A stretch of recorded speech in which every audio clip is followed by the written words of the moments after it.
Hola a todos mis compañeros Ángel Gómez, Rosiris Rondón y yo. Vamos a explorar un ejemplo de un caso hipotético en una sesión psicoterapéutica para entender la importancia de aplicar las estrategias de Carl Rogers en situaciones difíciles. Este caso que vamos a exponer nos permitirá ver cómo podemos utilizar técnicas como la escucha activa, la empatía sincera y otras estrategias que están centradas en el cliente para reconectar con el paciente y así, por supuesto, facilitar su progreso. Entonces, a continuación voy a leerles el caso para que podamos analizarlos en detalle. Este es un caso hipotético de una sesión terapéutica. Se trata de Juan, que es un paciente que ha estado en terapia durante 6 meses por problemas de ansiedad social.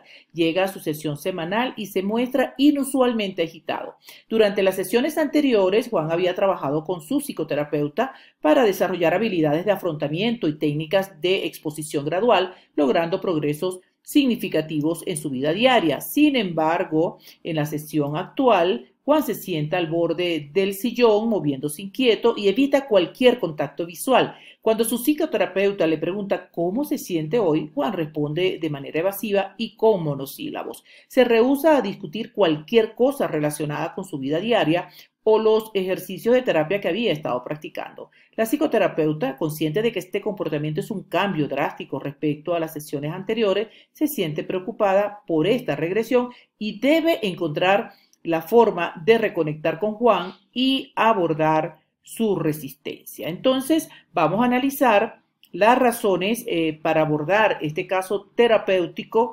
desde el enfoque rogeriano y también conocido como la terapia centrada en el cliente. Este enfoque, desarrollado por Carl Rogers, es especialmente útil en ciertos contextos terapéuticos, así que vamos a explorar estas razones en detalle.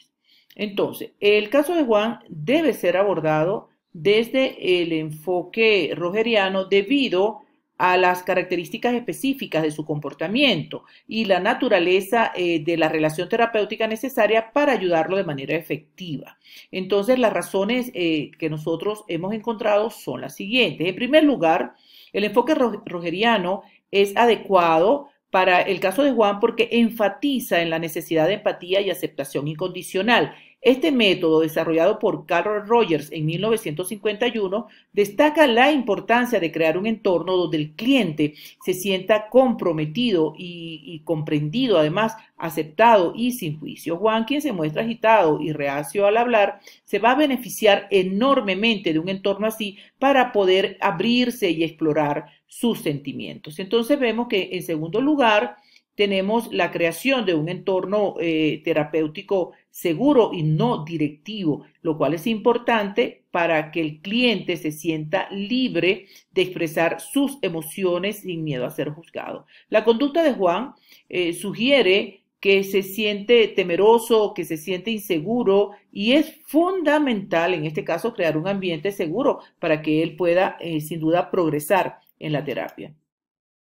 Veamos la tercera razón, que es el fomento de la autoexploración, porque Roger creía que todos los individuos tienen una tendencia innata hacia la autoexploración y hacia el crecimiento personal, proporcionando así un entorno de aceptación y de empatía, y el terapeuta también facilita que el cliente explore sus sentimientos y pensamientos a su propio ritmo. Esto es importantísimo para Juan porque él ha mostrado progreso, pero ahora enfrenta un obstáculo significativo. Entonces, la cuarta razón es el fortalecimiento de la relación terapéutica y en la teoría de Carl Rogers, la relación terapéutica es central. Una relación basada en la confianza y en la autenticidad puede ayudar a Juan a reconectar y superar su resistencia actual.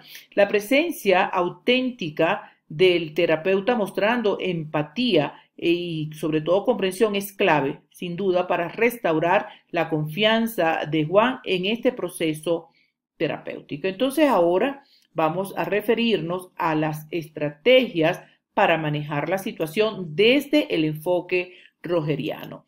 Entonces tenemos acá que la primera estrategia que vamos a abordar es la escucha activa. Según Carl Rogers, en 1951, él destacó que la escucha activa es fundamental en la terapia centrada en el cliente. Esta técnica implica no solo escuchar las palabras del paciente, sino que también hay que esforzarse por comprender el significado y las emociones que subyacen. Es crucial también para mantener y construir una relación terapéutica sólida y para ayudar también al paciente a sentirse comprendido y sobre todo valorado. Entonces la escucha activa consta de varios componentes claves, como son la atención plena, que es prestar atención total al paciente sin distracciones. Está el parafraseo, que es repetir lo que el paciente ha dicho con otras palabras para que nosotros de esa manera confirmemos que estamos comprendiendo.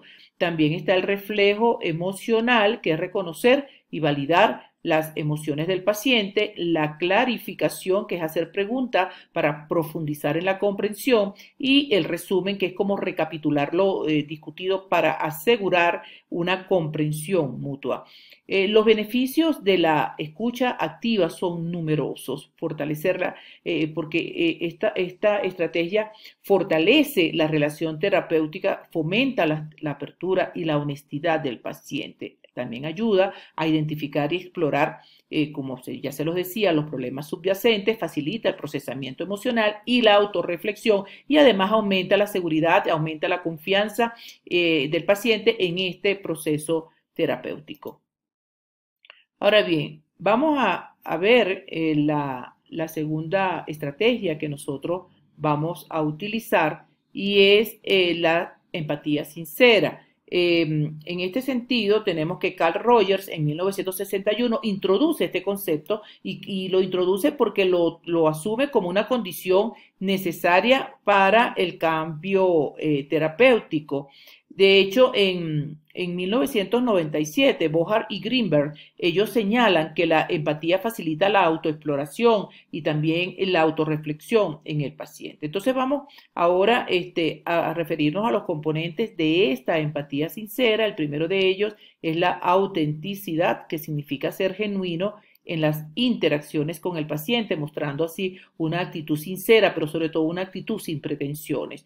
Tenemos el segundo punto, que es la comprensión, que es hacer un esfuerzo activo para entender los sentimientos y perspectivas del paciente. Esto significa ponerse en el lugar del paciente. Y la validación, que es reconocer y aceptar las emociones del paciente sin juzgarlo, lo que permite al paciente no solamente sentirse validado, sino también apoyado en todas sus experiencias emocionales. Sin duda, estos componentes vienen a ser esenciales para construir una relación terapéutica sólida que está basada en la confianza, pero sobre todo en el respeto mutuo. Entonces, vamos a ver cuáles son los beneficios de esta empatía sincera, ¿verdad? Veamos los beneficios, y uno de ellos es la creación de un ambiente seguro y de apoyo. Aquí el paciente se siente libre para expresar sus pensamientos y para expresar sus emociones. En segundo lugar, tenemos que facilita la expresión emocional del paciente, porque es que el paciente, al sentirse comprendido, al sentirse no juzgado, él puede explorar, él puede profundizar y expresar sus emociones más profundamente. También estos beneficios es que mejora la relación terapéutica. Aquí se fortalece el vínculo, se fortalece la confianza entre el terapeuta y el paciente. También estos beneficios son que promueve el cambio del crecimiento personal. Al validar las experiencias del paciente, se le facilita también el proceso de autoexploración y de autorreflexión. Como yo les decía, en 1997, Bohar y Greenberg, ellos señalaron que la empatía sincera ayuda al paciente a reflexionar sobre sus experiencias y emociones, y sobre todo esto va a promover un crecimiento personal. Entonces podemos decir, a manera de resumen, que la escucha activa tanto como la empatía sincera son pilares fundamentales en el trabajo terapéutico, porque esta estrategia no solo mejoran la relación entre el terapeuta y el paciente, sino que también facilitan el proceso de la autoexploración y el crecimiento personal del paciente. Asimismo, si nosotros implementamos estas estrategias en nuestra práctica terapéutica, eso va a ser esencial para el éxito del tratamiento a aplicar. Entonces, vamos a dejar con ustedes a nuestros compañeros que van a continuar explicando otras estrategias a aplicar en el caso de Juan. Continuando con el caso de Juan, hablaremos acerca de la exploración de sentimientos. Para esto utilizaremos la teoría de congruencia de Carl Rogers, que establece la importancia de lo que es la congruencia, la honestidad del terapeuta y la empatía. Como estrategia se puede utilizar el reflejo empático, que consiste en reflejar los sentimientos de Juan para que se sienta comprendido. Por ejemplo, oye Juan, parece que hoy estás pasando por un día difícil. Noto que estás evadiendo la mirada, que te encuentras un poco agitado. ¿Quieres hablar un poco más sobre lo que estás sintiendo en este momento? Ahora bien, podemos utilizar también el reconocimiento de la experiencia emocional con el propósito de ayudarlo a identificar sus emociones. Por ejemplo, te noto inquieto y me pregunto si hay algo específico que te está preocupando en estos días. Continuamos ahora con lo que es la validación. La validación es esencial en la terapia centrada en el paciente de Rogers, porque ayuda a construir la autoestima y reduce la ansiedad. Entonces, para nosotros poder validar, en este caso hipotético de Juan, podemos utilizar la estrategia de la normalización, que consiste en validar y normalizar su resistencia y emociones. Por ejemplo, decirle a Juan, es completamente normal tener días en los que no queremos hablar acerca de las situaciones difíciles.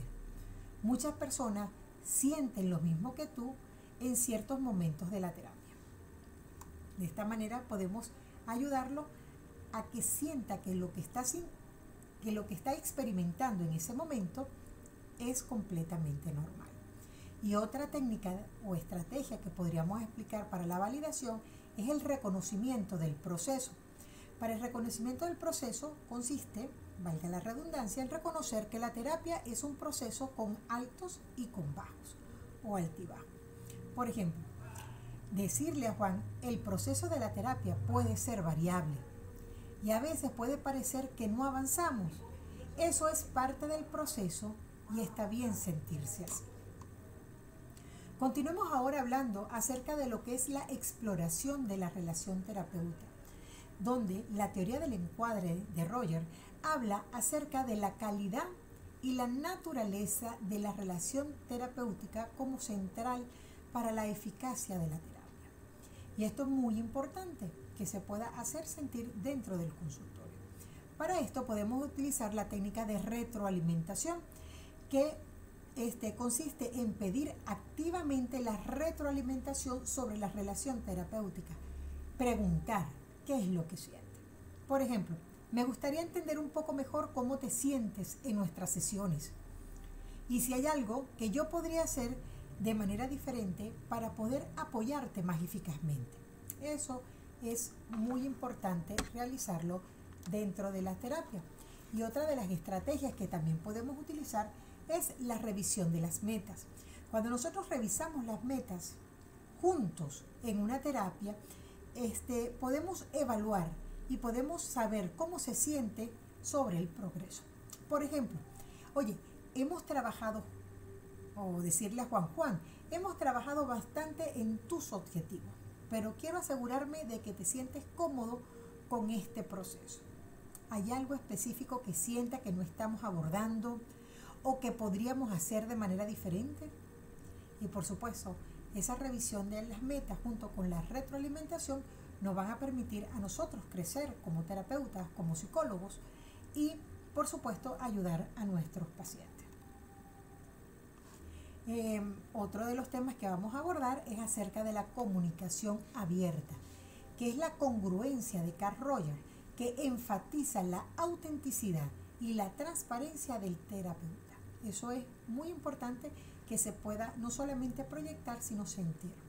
Para esto podemos utilizar la técnica de autorrevelación, que consiste en compartir de manera controlada, eso es importante, las propias observaciones y preocupaciones.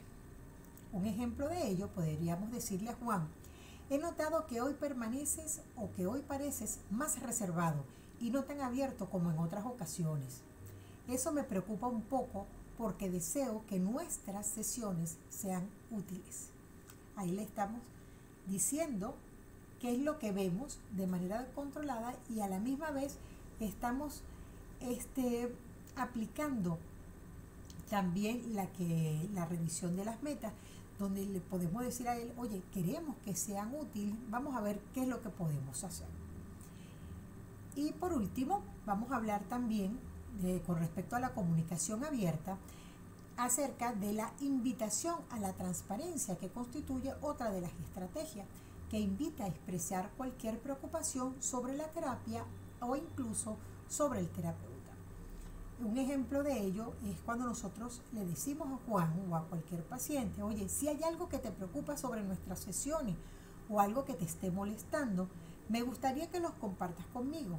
Es importante saber cómo te sientes para poder ayudarte mejor. Explorar creencias limitantes. Primero que nada, las creencias limitantes son como los filtros a través de los cuales percibimos y experimentamos el mundo que nos rodea. Estas suelen ser ideas arraigadas en nuestra mente que generalmente son adquiridas a lo largo de toda nuestra experiencia de vida, que influyen en la forma en la que pensamos, actuamos e incluso en cómo nos relacionamos con los otros. Estas creencias limitantes se manifiestan en la resistencia en la que Juan no quiere debatir el tema relacionado con su ansiedad con su especialista, aun cuando ya ha sido conversado en terapias anteriores. Un ejemplo de esta limitación sería Juan el modo de pensar que no es capaz de afrontar su ansiedad y de superar sus miedos. Juan podría estar evitando conversaciones porque teme ser juzgado, porque no cree que las técnicas sean acordes para su caso o porque simple y sencillamente se siente desmoralizado ese día por la dificultad que encuentra para poder manejar y controlar su ansiedad. Según el enfoque rogeriano, enfatiza la importancia de la comprensión empática y de la aceptación incondicional del paciente por parte del psicólogo. En este caso, el psicólogo debe crear un ambiente seguro y de apoyo, donde Juan se sienta cómodo para expresarse sin temor a ser juzgado. Para esto es importante que el psicólogo valide las emociones de Juan y lo pueda ayudar a encontrar las causas de esta resistencia manifestada en esta última terapia. A partir de la comprensión de las creencias limitantes de Juan, el psicoterapeuta puede ayudarlo a cuestionarlo y reformularlo. Por ejemplo, el psicoterapeuta podría ayudar a Juan a reconocer que ya ha dado pasos significativos e importantes en la recuperación para el manejo de su ansiedad y que tiene la fortaleza y los recursos necesarios para poder seguir avanzando en terapia. También podría ayudarlo a identificar cuáles son esos patrones de pensamientos negativos que contribuyen a su ansiedad y a desarrollar estrategias para poder reemplazarlo por algunos otros pensamientos positivos y realistas. Seguidamente, con respecto a adaptarse al ritmo del paciente, Arturo Torres en el 2023 plantea que la terapia centrada en el cliente fue desarrollada por Carl Rogers entre las décadas de 1940 y 1950. Sus aportes son fundamentales para el desarrollo de la psicoterapia científica tal y como se conoce hoy en día. En cuanto al enfoque rogeriano, el adaptarse al ritmo del paciente es un principio fundamental que implica el poder respetar cada uno de los procesos individuales de cada una de las personas que se somete a un proceso de terapia y el poder permitirles avanzar según su propio ritmo. En el caso de Juan, eso significa que el psicólogo debe estar atento a sus necesidades, a monitorear cuáles son esas señales emocionales y poder ajustar su enfoque y el ritmo de trabajo en consecuencia de lo que éste manifiesta o puede ir trabajando. En el caso de la resistencia de Juan a discutir un tema en específico, el terapeuta puede manejarlo o dejar ese tema para más adelante, mientras puede ir introduciendo nuevos temas, dándole así comodidad al paciente. Este tema puede ser retomado y en el caso de que el paciente no manifieste apertura para retomarlo, seguir manejando otros temas de conversación hasta que el paciente se sienta listo para poder hacer el abordaje de ese tema específico. Otro ejemplo de ello pudiera ser que si el paciente se siente abrumado por la carga de trabajo de la terapia, el psicólogo puede reducir la frecuencia e incluso la duración de las sesiones según sea el caso.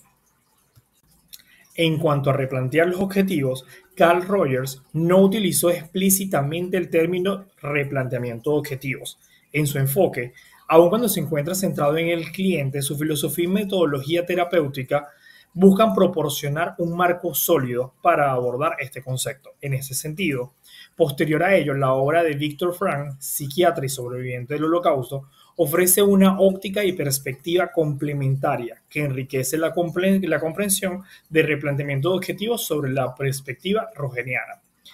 El psicólogo debe iniciar una conversación abierta con Juan para poder comprender cómo se siente en el momento en el cual se encuentra desarrollándose la terapia. Esto implica poder mantenerse en un modo de escucha activa y para poder atender a cada una de sus palabras. Observar su lenguaje corporal también es significativo y siempre manifestar empatía por sus emociones. Es importante que el psicólogo pueda evitar hacer algún tipo de preguntas de manera directa sobre los objetivos de Juan, ya que esto solo puede generar algún tipo de resistencia o respuestas superficiales.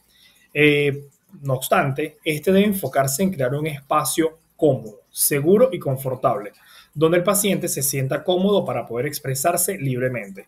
Ya hemos mencionado anteriormente que incluso es importante que éste se pueda expresar sin miedo a ser juzgado. El especialista debe estar siempre abierto a modificar los objetivos según sea necesario, a medida que el paciente avanza en el proceso de su crecimiento personal.